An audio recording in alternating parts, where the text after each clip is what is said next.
ko lang na-experience to. Ang dami na namin na feature na pampaasim. Siyempre, nandiyan yung sampalok, nandiyan yung calamansi, nandiyan yung batuan.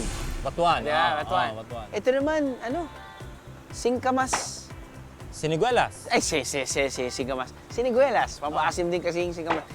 Siniguelas na hindi man yung fruit. Ito yung gagamitin. Ito yung bark. Yung bark mismo. Oo, kasi yung bark nito, meron na siyang pampaasim, meron na din siyang pampapakla ba? Kailangan mo nang tanggalin ang balat ng sanga gamit ang kutsilyo.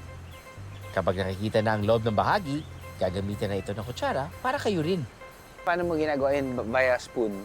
So via spoon, ganito lang, ganito yung pagkahawa. Sasalurin natin dito para easy yung umaya. Ganito lang, sa gitna mo lang siya, tapos gaganon. Ihihip mo lang ganyan hanggang sa makaipon ka ng enough para makagawa ka ng ng saplod.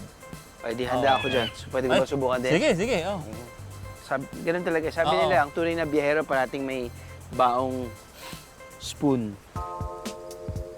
Kakayunin lang ang malambot na parte ng sanga. Hanggang dyan na. And then sa kabilang side naman mamaya. Naubol.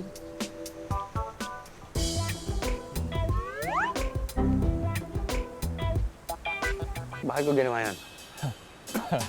Hindi ko pa malalasahan yan. Hindi pa masyado. Kailangan talagang concentrated, no? Yes. Bago gamitin sa binakaw, lalagyan ang saplod ng asin at tubig. Saka ito pipiga-pigain. Padadaanan ulit ang sabaw sa sapal para masala at mas lumasa. Sa ibang lalagyan, ihalo ng isda sa ibang pang sangkap. At saka padaanan ulit ang sabaw sa sapal para sa pinakahuling sala. At panghuli, pigaan na ito ng kalamansi bago haluin.